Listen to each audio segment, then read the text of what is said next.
วัสดีค่ะ สวัสดีครับ บิว Y Aspect นะคะวันนี้เรามาเจอกับรายการ Y Nerd Talk อีกครั้งนะคะเอพิโซดนี้ถือว่าเป็นเอพิโซดที่พิเศษมากๆสำหรับY Aspect แล้วก็เฟรนด์ Y Aspect ทุกคนนะคะบิวว่าเพราะว่าส่วนมากแล้วเนี่ยเราก็จะรู้จักกับเจนเทลแมนท่านนี้นะคะหน้าตาใจดีสนุกสนานคนนี้นะคะรักเด็กๆมากนะคะบิวขออนุญาตแนะนำเลยนะคะ EP นี้อาจจะต้องเป็นภาษาอังกฤษนิดนึงเนาะโอเค Could you please introduce yourself What's your name sir Hi, I'm Christophe and I am an educator at Wine and Spirit IQ and we deliver WACT programs and Wine Scholar Guild programs in Bangkok since 2019. Since 2019 Oh so you founded the company the school during Yes. COVID pandemic Yes, just before COVID. Just the right time Perfect. Okay Christophe well I understand that you also have the diploma from WSET Yeah. and you graduated that in you got the certificate by enrolling in the Hong Kong school Yes, that's right, in Hong Kong. That's the closest for me.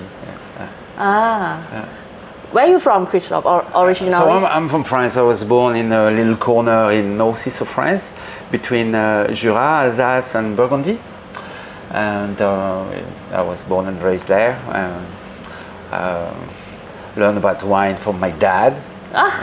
So he was a drinker. Of Okay. Wine. So when I was 4 He's years a wine old. lover Yeah, he was a wine lover. Yeah. When I was 4 years old, I was still afraid of the monster under the stairs, and he would send me in the wine cellar to get him more wine for lunch, and so I did that. Okay. Yes, and then I went to a culinary school. I learned about wines and traveled a little bit working in food and beverage in London and then Canada, US, Bermuda, cruise ships, and I got a chance to expand a little bit from the French base that I learned. So in France, we learn about French wine. Of course. In school, you learn about wine, so they tell you, okay, this is Alsace, and this is Burgundy and Champagne, and at the end of the class, the teacher says, oh, by the way, Italy and Spain and some other countries make wine as well. Thank you very much for your attention. See you on the test. It was a bit of a shock. Several years later, I was in the US, and then we were opening a 4-star hotel, and my boss says, you're French, you're going to take care of the wine list. I want 100 restaurants, and I want 80% domestic. At the time, I wasn't sure, what does he mean by domestic? Yeah, so, and then my colleague said he wants you to put American wines. Oh my goodness. So I had no clue. So I learned about California, Oregon, Washington State. And so Yes. on. But it was fun. It was fun. And then coming to Thailand, lots of wines from the New World, and so I knew keep learning. I don't see myself as a teacher so much as a wine learner, so constant learner. Oh, you are the big boss. I don't no. And you are so kind to us all. But thank you. I mean, look at your student today. Yeah. We are all here. Very bright people. I feel very fortunate to be here at this moment in Bangkok and teaching a little bit of wine to very smart people. No. Yes. No. Very sharp palates and very. I'm always humbled by the success of people that I see that go through my classes. I'm like, wow, those guys are rock. Thank you for everyone. Actually, I have so many topics that I would like to discuss with you on our Wine channel. But the first topic that I think it must be you who is going to be like the explainer of this topic, because I happen to know that you are study about this topic during your diploma. Right. Okay, what topic is it? It's the organic wines and the biodynamic wines. Right. Yes. Let's start. Yes. Okay, so sustainability. You talked to me. You wanted me to talk about sustainability, and today everything seems normal. You know, everybody talks about the triple bottom line: profit, people, planet, and as you should have a balance between the financial aspect of a business, and then also the social aspect and the environmental aspect. And it seems normal, and it seems like nobody can argue with this. Yeah, but the definition came in the 1980s. So I think the definition by the United Nations was like you should be able to answer the needs of today without compromising the ability of next generation to actually also serve their own needs. And in order to understand what happens in the 1980s, you need to understand what has been happening all before in a long durée a little bit, yeah.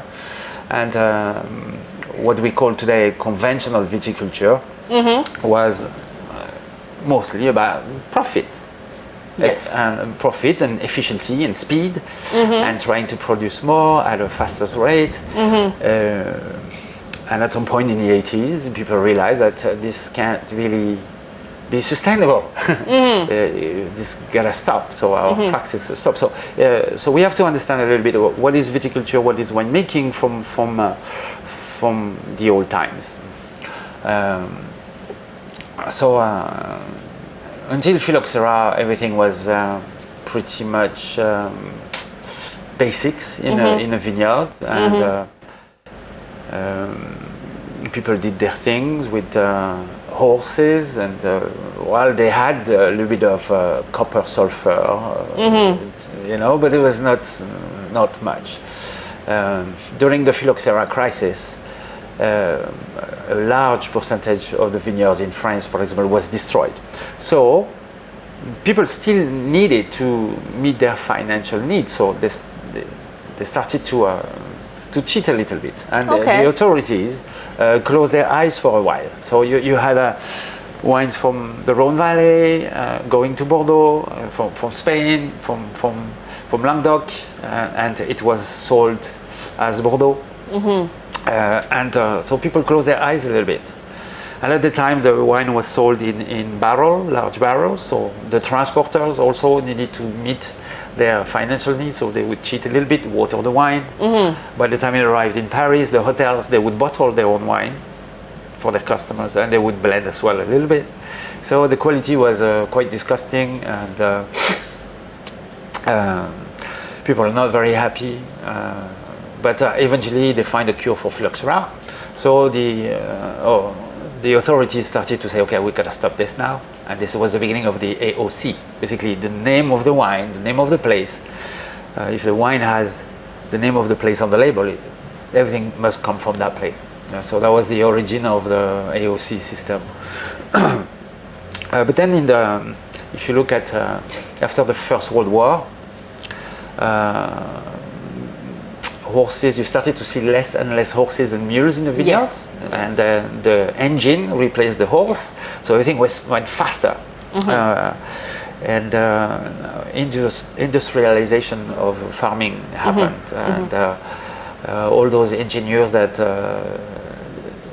developed like a chemical weapon for the First World War started to work on chemical weapons for pests and fungus and herbicides, and developed all kinds of this, and it really changed the life of viticulturists. People could actually have better crops, healthier crops, larger crop, and they could speed up a little bit their work. They were less tired at the end of the day with the tractors, and the mechanical press also would extract more juice, and so everything was about efficiency and profit and yield. A little bit later,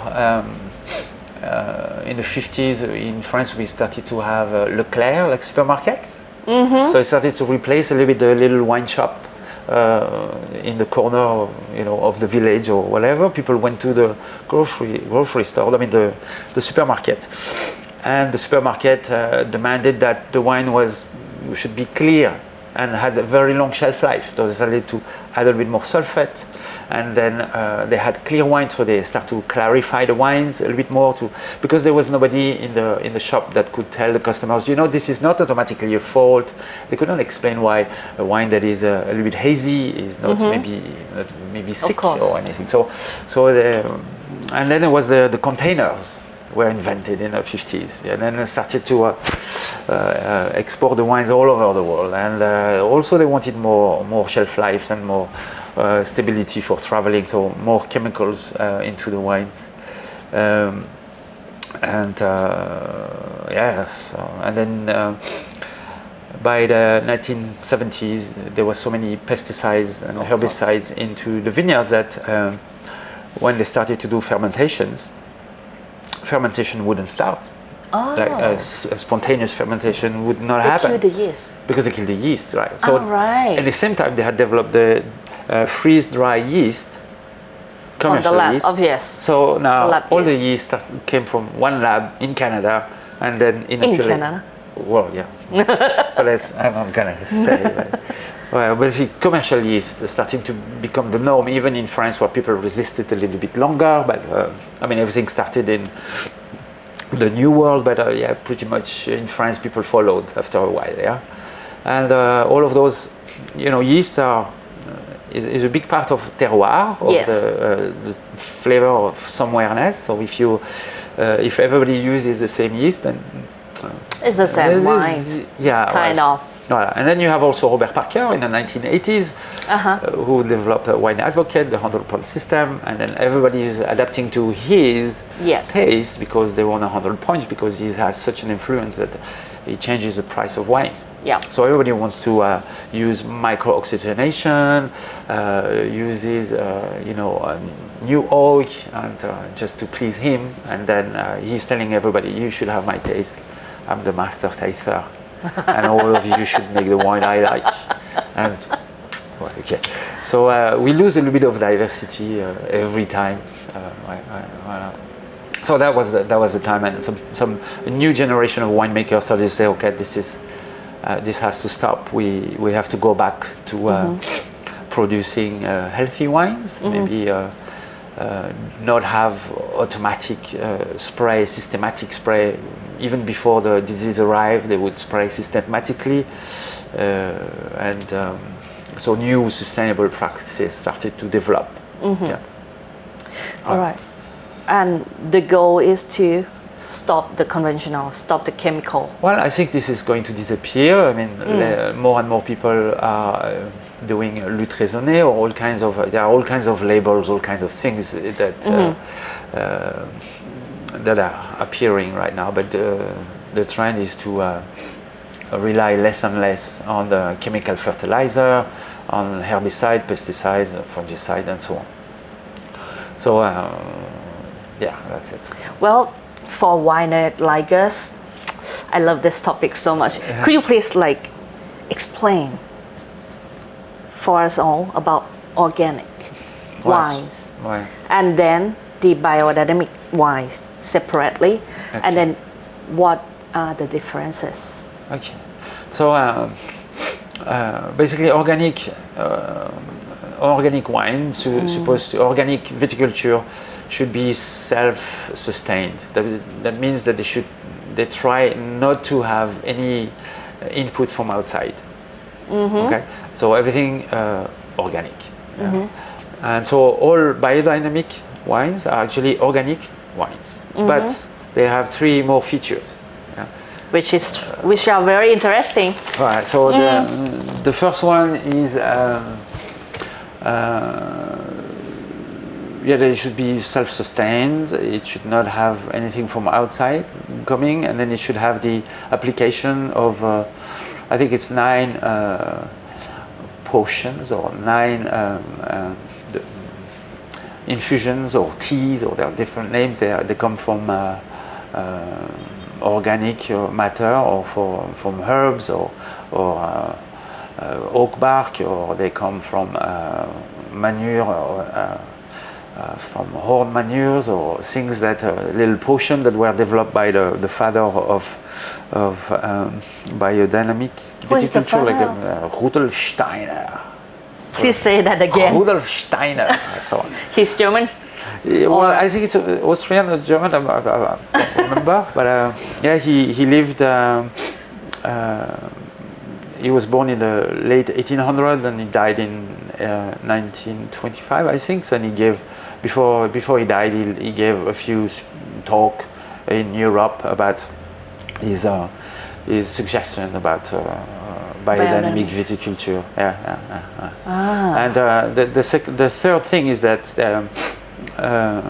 after the different potions that you can use that are natural, is that every steps in a vineyard should be done according to a calendar.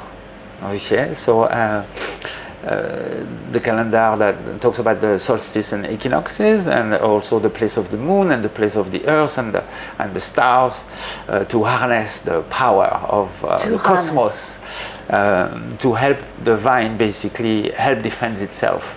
So you have to apply those potions, or you have to do your picking, your pruning, and your plowing, and your harvest at very precise time according to the stars and the moon and everything. So cool. Yes, yes. I mean, I never choose the wine from the label that it say biodynamic certified, because previously I don't care. I just care about the wine, the quality of the wine, the taste of the wine. But then I collectively observe my taste, my preference, that every bottle that I love is biodynamic. It happens to be biodynamic, yeah. Yeah. Okay. Why? I don't know. It's the taste is different. It's structured different, or is it like the cosmic give me? It's a good question. The cosmic give me the answer. I don't think I have an answer really, but I think what I can tell you is that the people who choose not to apply systematic chemicals in their vineyards, they have to spend a lot of time in their vineyard. Yes. And so they pay attention to what's going on, and I think they pay more attention, and they are a little bit more into their vineyards, and vineyards are smaller, and they also, it's like they talk to their plants and so on. So they pay attention. They are a little bit more careful. So people who are more careful usually do better than people who are a little bit careless. Yeah. Of course. And we just worry about yield. And, So for me, I don't think I can detect the difference between an organic and the biodynamic. Okay, when it's very extreme, when it's natural, you can start. You can see it. Right? Yes. If it's a white wine, Yes. and you can detect some. What I like in many of those wines, I find them more digestible. I don't know if it's less heavy and it's more it's less heavy, more refreshing, and I find them juicy and fresh, and maybe some form of energy that is a little bit more interesting. I don't know if I can speak like this. There's no science backed up by this. I don't have scientific explanation for this, but it's more vibrant, I feel. It's more interesting. I respect anyway the people who try not to poison us, and try to make the products a little bit more healthy. I think it's always nice.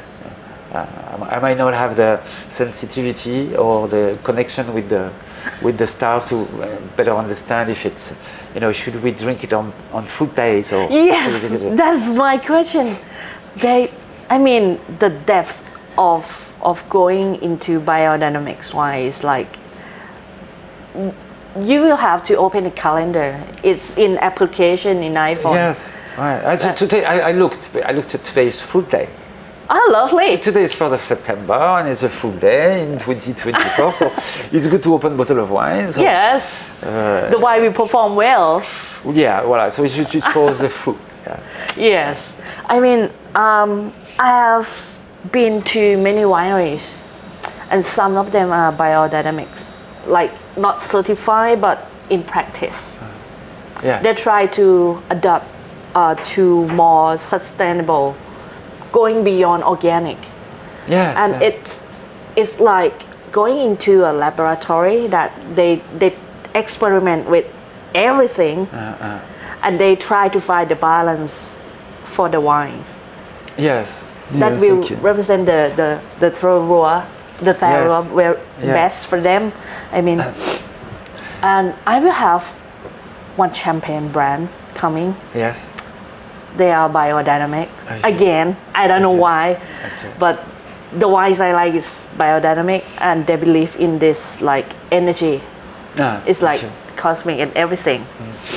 So, I mean, I think there's no denying the fact that the moon has an impact on the. I mean, if you live by the sea, you can clearly see Yes. the tides. So it has an impact. We can see it, but. We also live in urban areas, and we've lost a little bit connection with nature, and it's possible that we've lost some sensitivities that the ancient people had before, just because we live in big cities. So maybe some people are more sensitive than others, and some people are more in touch with nature, and they can feel those things. I think a lot of things about Rudolf Steiner is about intuition as well. I mean, it's a bit mystical, some of it, but it's also, yeah. could you please suggest about the way in French wine industry that if a winery want to get organic certified wines and biodynamic certified wine, is it hard? Well, I think it's. Some people tell me that it's hard. Some people tell me it's also easy to cheat the visitor. So I'm not too sure about the credibility of some organic certification. And some people just do organic. They just follow the rules. But they don't have also. It is expensive to ask for the certification because you have to have audits and so on. And some people, they don't want to pay for that, and they've been doing this for years, and they don't care if they are not certified because they have customers who love their wine, and that's it. And they've been practicing. That's it. But what you will find. If you want to have, like, for example, we have Biovin in France, you have Demeter in Germany, and Biovin. If you're already organic, so if you're already using, like, for example, hygiene, for example, in a conventional wineries, you will have like perfect hygiene. They will have all kinds of chemicals to clean everything, and lots of pumps and flushing with all kinds of gas and so on.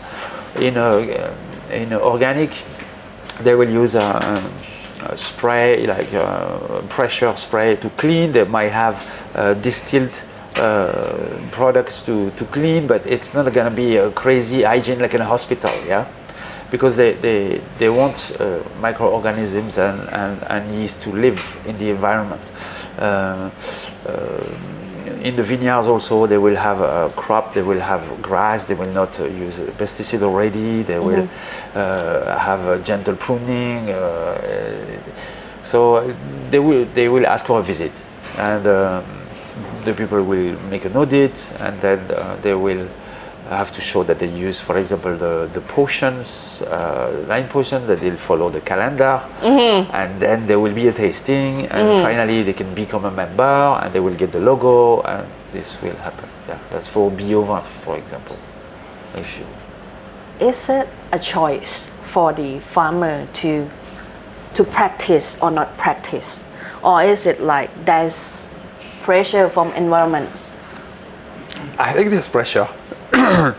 But it's still a choice, but for much longer. Yeah. Since Rudolf Steiner, there were people who already pushed back all the chemicals and the things and wanted to do this in a very traditional, natural way. So it was a choice, but sooner or later, I think customers are very aware of the triple bottom line, and they want to they vote with their wallets, and they are going to want to spend their money with people who respect the environment, respect also the people. We didn't talk too much about the social aspect, but it's not just when we talk about the people in sustainability, it's not just the owner of the company or the long-term staff, it's also the pickers, you know. Yeah. So who are they? Where do they come from? How are they paid minimum wage or less, or how are they lodged, and how you take care of them, and how about your neighbors? If someone is trying to be biodynamic viticulture and you spray around, I mean you are basically destroying. Yeah, destroying, and well, so this is about being responsible socially and also for the environment, of course.